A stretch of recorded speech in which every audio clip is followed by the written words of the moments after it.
Vamos falar agora sobre segurança pública com o comentarista Paulo Della Rosa. Paulo, boa noite. Obrigado, viu, por participar aqui com a gente.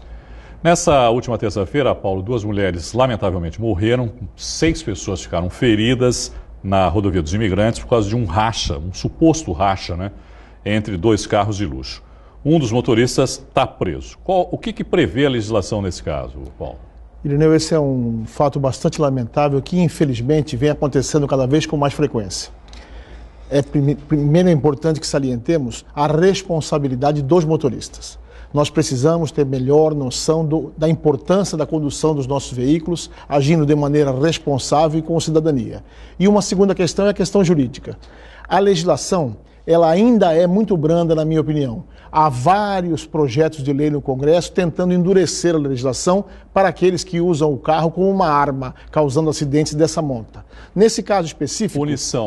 Punição pesada, claro. Em dinheiro e também de privação de liberdade. Exatamente, porque na verdade o sujeito está transformando o seu veículo num instrumento de morte. Agora, Paulo, desculpe me interromper, mas eu queria colocar uma outra questão. Houve uma sucessão de irregularidades nesse acidente, né? Porque quando a gente para analisar, os 2 motoristas estavam com a carteira cassadas. Tanto do BMW, que bateu no outro carro, no EcoSport. Os 2, portanto, nem deveriam estar dirigindo. No caso da EcoSport, também estava com um número de pessoas acima do permitido dentro do veículo. As 2 mulheres, lamentavelmente, que morreram, estavam sem o cinto de segurança. Quer dizer, é uma sucessão de irregularidades, não é, Paulo? Faltou fiscalização também nesse caso?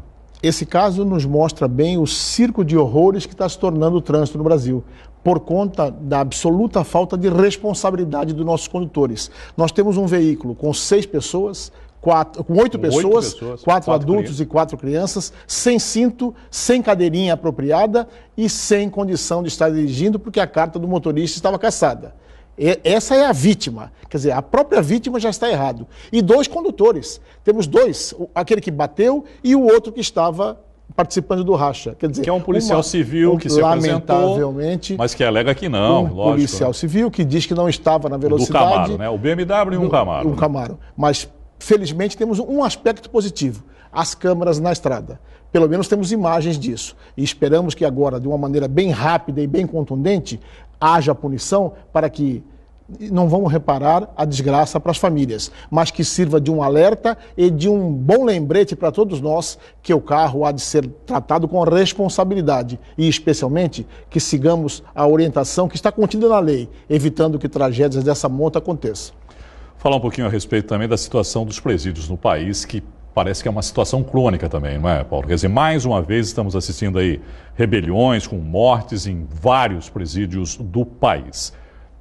O sistema entrou em colapso já, Paulo, você diria, e principalmente devido à superlotação dos presídios? Irineu, eu venho clamando no deserto há muito tempo sobre isso. A polícia prende bastante. Nós fazemos muitas prisões, mas o que está acontecendo? Nós não estamos dando aos nossos presos o que a lei exige, a ressocialização. Estamos amontoando presos e, infelizmente, parece que a sociedade ainda não compreendeu. Pensa que é bonito colocá-los lá amontoados, sem dar comida, sem dar assistência, mas o que acontece? Eles acabam se fortalecendo lá dentro e voltando ou para a rua, nas saidinhas temporárias, ou com o cumprimento da pena, ou fazendo que a criminalidade cresça a partir de dentro do presídio. Então, realmente estamos muito próximo de um colapso sério no sistema prisional. E é preciso que pensemos como um todo. A sociedade tem que participar desse processo. Nós precisamos criar novos presídios para que não tenhamos superlotação e precisamos efetivamente dar aos presos alguma destinação legal. E qual é essa? A única que a lei pensa, a ressocialização. Não basta retirá-los da sociedade. Nós temos que melhorá-los enquanto seres humanos para que quando eles voltem à sociedade, não mais delinquam. Me parece uma coisa emergencial, quer dizer, você criar novas vagas hoje. Isso é emergencial. O ideal seria que nós diminuíssemos, na verdade, essa superpopulação, ao invés de construir mais e mais presídios, porque também não vamos chegar a lugar nenhum com isso, não é, Paulo? É como você falou, se não houver essa ressocialização, não adianta nada praticamente, porque vamos presídio, quando na verdade nunca vamos diminuir essa população carcerária, né? E eu ainda ontem, conversando com algumas pessoas na rua, uma senhora usou um termo que me deixou bastante interessante. Nós estamos enxugando gelo, estamos retirando os presos, amontoando, e eles estão voltando ainda piores do que nós levamos. A situação na Baixada Santista é a mesma, Paulo? Na verdade, esse é um mal que assola o Brasil como inteiro. Como um todo. A polícia da Baixada Santista é composta de heroínas e heróis que estão fazendo muito bem o seu trabalho, prendendo as pessoas, mas a saturação do sistema prisional está chegando muito próximo do seu limite. E mais cedo ou mais tarde, isso vai acabar acontecendo. Dizem que não acontece no estado de São Paulo porque há um certo calmaria nos presídios, uma falsa calmaria, porque são criminosos que estão tomando conta dos próprios presos. Então, entregar aquilo que é responsabilidade do Estado para a mão de bandidos, isso é apostar no caos. A calmaria existe por isso, né? Porque, na verdade, eles estão comandando os presídios, né? Exatamente. Quer dizer, não mexa com a gente que fica tudo calmo, né? Mais ou menos por aí. Bom, agora há pouco a gente mostrou aqui no Brasil em um Minuto, Paulo, o pedido do prefeito do Rio de Janeiro de reforço, né, na segurança, principalmente agora para o Carnaval, das tropas federais. O que você pensa a respeito disso? É por aí? Venho dizendo sempre isso. Essa pode parecer uma medida boa, mas não é. Cada macaco no seu galho, para usar a terminologia do povo. O Exército Brasileiro não é treinado para isso. Nós precisamos valorizar os nossos policiais. Quando se fala de tolerância zero nos Estados Unidos, só se pega a última parte. Não vamos deixar nenhum criminoso agir, mas não dizem o que eles começaram fazendo lá. A valorização do policial. Quer dizer isso, a tolerância zero em Nova York, principalmente, o que ninguém fala é isso. Exatamente. O projeto começou pela valorização do profissional de segurança e não, né, simplesmente prendendo os bandidos. Você é um cara que está sempre internado com tudo. Essa foi a realidade.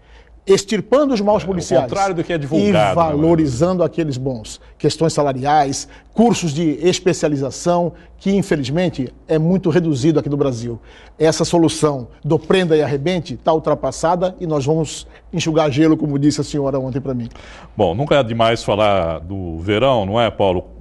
Sobre os cuidados que as pessoas devem ter em relação a isso, principalmente nessa época, porque a gente tem um aumento muito grande no número de pessoas que circulam na cidade, né? Quais são os principais cuidados, principalmente para aquele veranista que está aqui a passeio e que às vezes também está um pouco, né, à vontade, desligado das coisas que estão acontecendo? Irineu, se você me permite, eu gostaria de fazer uma observação antes dessa resposta. Claro. É importante que o veranista saiba que ele continua sob as mesmas leis que ele tem na casa dele. Exatamente. Ele vem para se divertir aqui, mas há de cumprir a lei aqui também.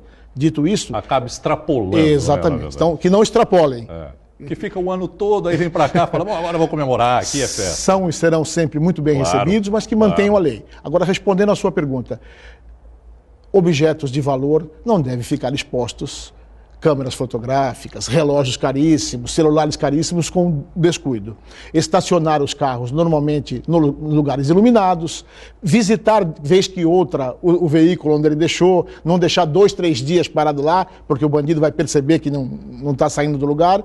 E, naturalmente, um cuidado importante é que ele tenha sempre à mão o telefone 190, conheça pelo menos a delegacia da área e faça contato visual com os policiais que estão andando para lá e para cá, porque quanto mais rápido for a comunicação na eventual infelicidade de um delito, ele pode ter uma solução muito mais feliz para ele.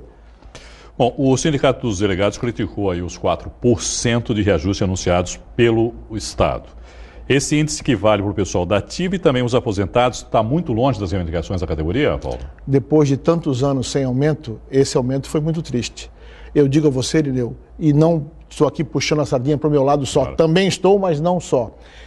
Faz exatamente sentido no que dissemos ainda há pouco, a valorização do policial. O nosso trabalho é árduo. São heroínas e heróis que saem das suas casas todos os dias sem a certeza de voltar para levar a paz, a harmonia e a felicidade para a sociedade. Então a sociedade cada vez mais respeita o policial, cada vez mais entende a dificuldade e a complexidade do nosso trabalho. Está faltando sensibilidade dos nossos dirigentes para que tenhamos um salário digno e possamos esse mistério que é tão delicado, tão difícil, com o amor que sempre fizemos, mas com algum reconhecimento, porque a vida está difícil para todos nós. E os policiais estão passando uma situação bem delicada. Paulo, muito obrigado, viu, mais uma vez pela sua participação conosco aqui no Caderno Regional. É sempre uma honra e um privilégio participar do seu programa. Obrigado e boa noite.